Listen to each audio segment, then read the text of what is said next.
Vamos a hacer un análisis relativamente general de las diferentes versiones, podríamos decir, de ecuaciones diferenciales en derivadas parciales o diferentes tipos, digamos, apuntando a un problema de segundo orden, es decir, donde las derivadas de orden mayor son derivadas segunda, y lo vamos a hacer en dos dimensiones que vamos a llamar genéricamente x, y, de modo que nuestra ecuación de partida para el análisis, la ecuación más general a partir de la cual vamos a identificar los distintos tipos, es esta que estamos presentando acá, que en realidad es cuasi lineal en las derivadas de orden mayor.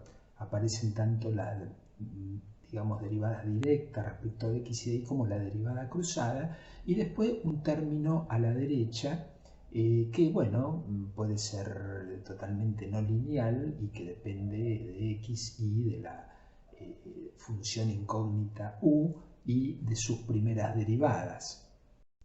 El problema que nos vamos a plantear es cuál es la condición que complementa a la ecuación diferencial, es decir, cuáles son las condiciones de borde que me van a dar una solución única. Entonces, vamos a partir en principio de un planteo en el cual damos dos condiciones de borde sobre una curva abierta en el plano x. Dos condiciones de borde porque, bueno, se trata de una ecuación diferencial de orden 2. Y las dos condiciones de borde son u a lo largo de esa frontera que en el gráfico estamos mostrando, y donde, digamos, representamos una coordenada t a lo largo de esa curva, y la derivada normal. Obviamente la derivada tangencial surge de conocer u a lo largo de t. De modo que con esto conocemos u, nos están complementando con u y de u a dn. Entonces la idea es ver si en esa curva, si dando condiciones de borde de Cauchy sobre esa curva, que paramétricamente representamos como x de t e y de t, existe una solución única para este problema diferencial.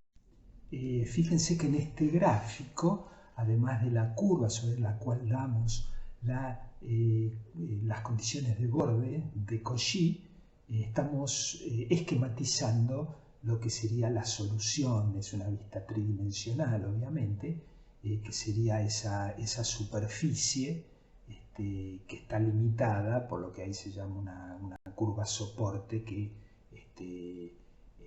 digamos proyectada sobre el plano x y es justamente la frontera sobre la cual damos las condiciones de borde. La estrategia que vamos a seguir para tratar de mostrar bajo qué condiciones existe una solución única, dando condiciones de borde de Cauchy sobre una curva abierta, es tratar de ver si con la información provista podemos ir determinando las derivadas sucesivas de la función u a lo largo de esa curva, de forma tal que eventualmente la solución en el interior del dominio la podríamos construir mediante un desarrollo en serie de Taylor. Entonces comenzamos con las derivadas primeras, es decir, podemos conocer de u a de x y de u a de y con la información que nos dieron. En el gráfico se muestra un segmento de la curva sobre la cual damos condiciones de borde, y se muestra en forma gráfica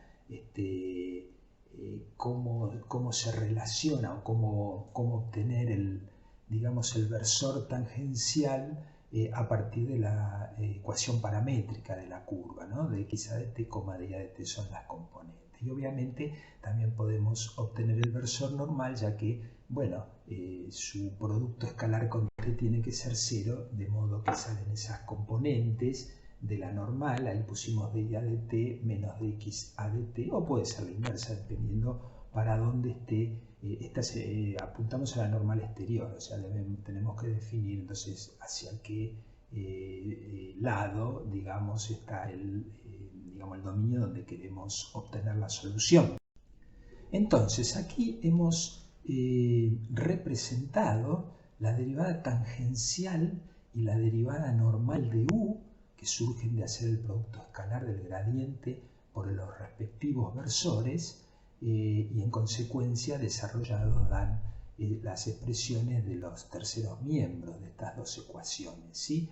Entonces, mirando estas dos ecuaciones, fíjense, la curva la conocemos, de modo que dx a de t, dy a de t son conocidos. Conocemos du a de n, y conocemos también du a de t, porque al conocer u a lo largo de t, también conocemos esa derivada. Entonces, estos son dos ecuaciones con dos incógnitas. Las incógnitas son du a de x y du a de y, que tiene una solución única en la medida en que el determinante de la matriz de coeficientes sea distinto de 0. Pero el determinante, ese que llamamos delta, da lo que se muestra ahí, no es ni más ni menos que la longitud del versor, que vale 1, o sea, lo que nos interesa es que es distinto de 0, de modo que con esto sabemos que a partir de estas dos ecuaciones podríamos conocer du a de x y du a de y en función de t, es decir, a lo largo de toda la curva sobre la cual damos la condición de borde. Sabiendo entonces que con la información provista ya podemos conocer las primeras derivadas a lo largo de la curva donde damos la función, las condiciones de borde, entonces el siguiente paso es ver si podemos calcular o conocer las derivadas segundas, para lo cual en principio lo que hacemos es lo siguiente: ya que conocemos du a de x y du a de y en función de t, también conocemos sus derivadas tangenciales, y esas, bueno, que las podemos expresar en realidad otra vez como el gradiente por el versor tangencial, con lo cual nos quedan las expresiones de los últimos miembros de estos dos, digamos, renglones, y ahí aparecen las segundas derivadas de u respecto de x de y las derivadas cruzadas. Es decir, ahora tenemos dos ecuaciones y tres incógnitas, que son esas tres derivadas. El resto es conocido.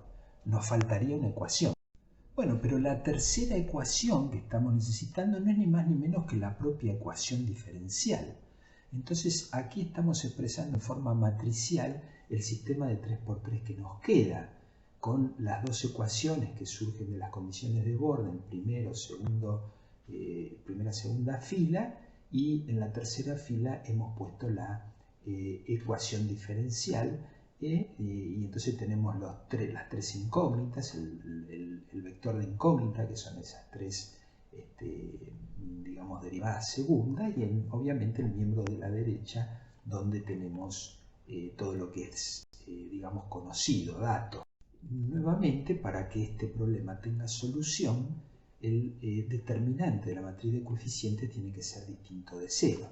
Desarrollando ese determinante obtenemos lo que se expresa acá en el último renglón, delta, y entonces ahora vamos a tener que hacer un análisis de este determinante, a ver si esto es siempre distinto de 0 o si puede haber circunstancias o condiciones bajo las cuales el delta sea nulo, en cuyo caso tenemos que replantearnos un poco cómo encarar la resolución del problema.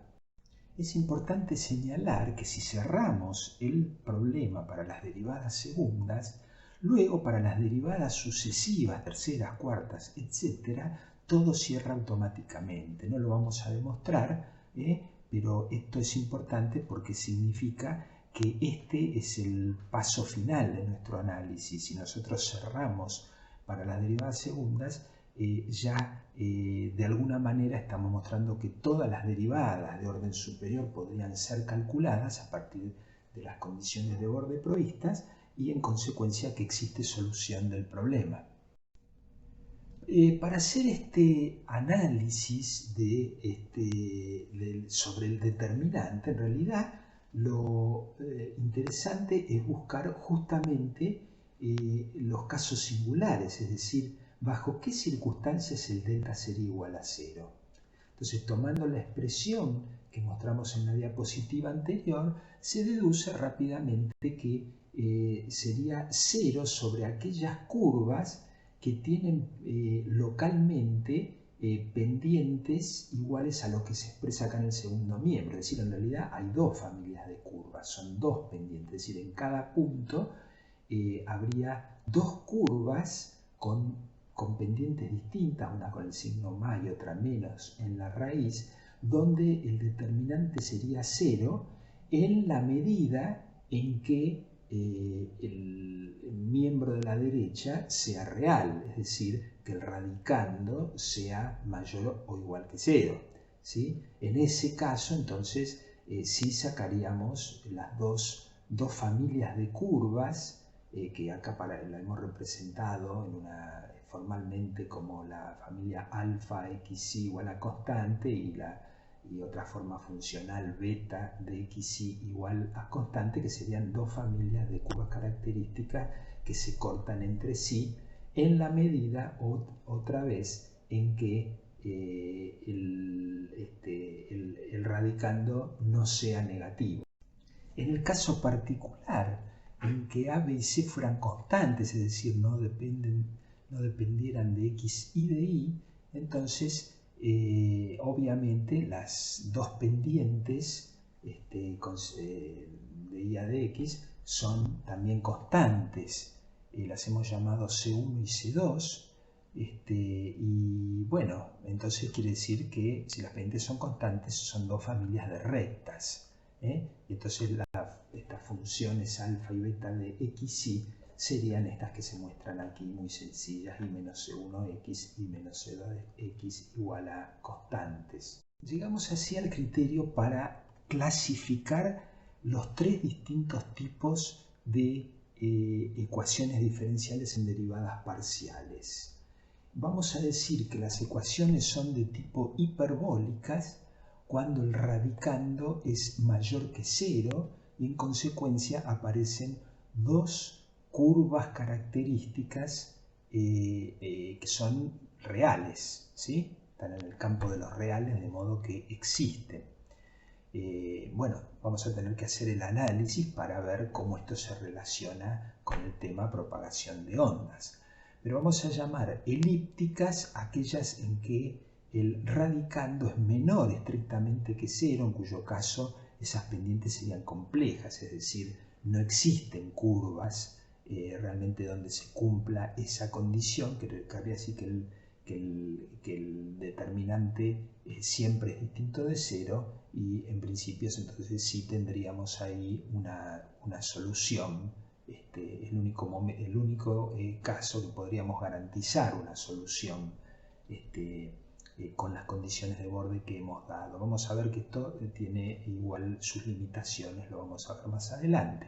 Y las parabólicas serían aquellas en las cuales el radicando es nulo, en las cuales, si bien podríamos decir que hay dos familias de características reales, ambas son coincidentes.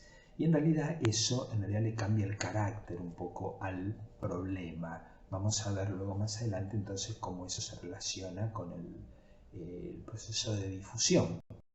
Si bien ahora tenemos una metodología para determinar el carácter de una ecuación diferencial en derivadas parciales de orden 2, a partir de esa forma general, bueno, esa forma general, digamos, en realidad en la práctica aparece bastante más simplificada a partir del planteo de los principios de balance de la física.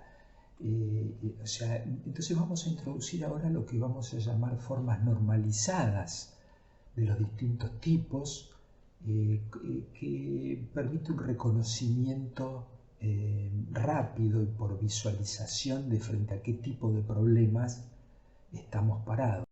Vamos a empezar por las ecuaciones hiperbólicas que, tal como hemos visto, entonces tienen asociado dos familias de curvas características que las habíamos caracterizado con las funciones alfa y beta de x igual a constante.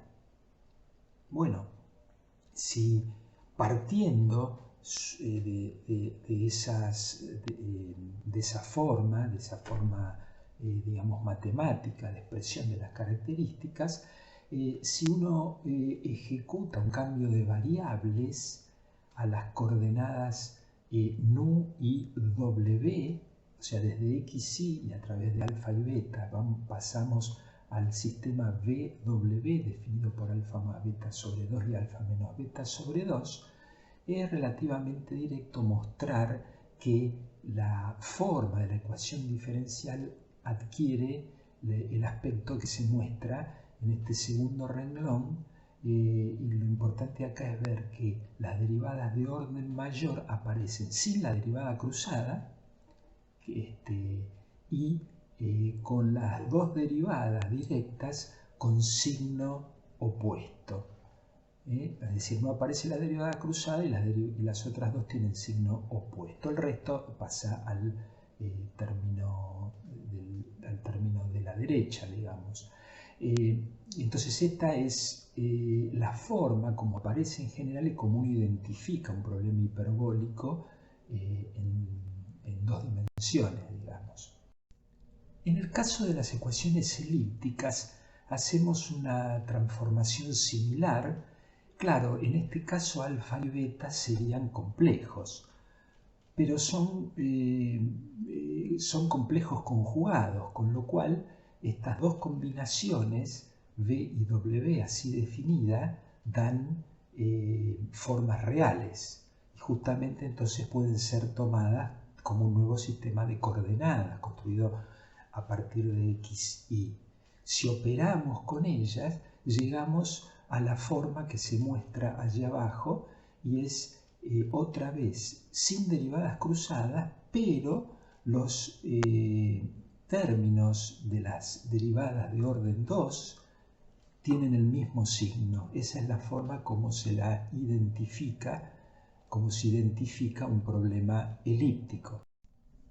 Cuando llegamos a los problemas parabólicos ya sabemos que alfa y beta son coincidentes. Entonces el nuevo sistema de coordenadas propuestos es tomar como v alfa o beta, es lo mismo, y mantener la otra coordenada como x, es decir, la w va a ser x, en cuyo caso la forma normalizada es la que se muestra allí abajo, en la cual no solo desaparece la derivada cruzada, sino también desaparece una de las derivadas de orden mayor, la que es con respecto a b. Y entonces lo que queda, el resto va hacia el miembro derecho.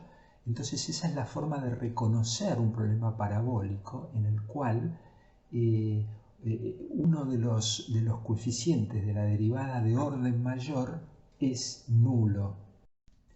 En este cuadro presentamos una generalización de los resultados que hemos obtenido recién, o sea que en realidad involucra ya a más dimensiones, es decir, no solo dos variables independientes x, como hemos mostrado, sino que podrían ser más. Digamos, en principio al menos 3 dimensiones. Bueno, en el caso, ¿cómo reconocemos las ecuaciones de tipo hiperbólico? Bueno, siempre por los coeficientes de la derivada de orden mayor, ¿no es cierto? Entonces todos son no nulos y uno tiene signo distinto a los demás. Ese es un problema hiperbólico. Los elípticos son todos no nulos y del mismo signo. Los parabólicos, al menos uno no nulo. Esa es la forma entonces de reconocer los 3 tipos de problemas que podemos encontrar.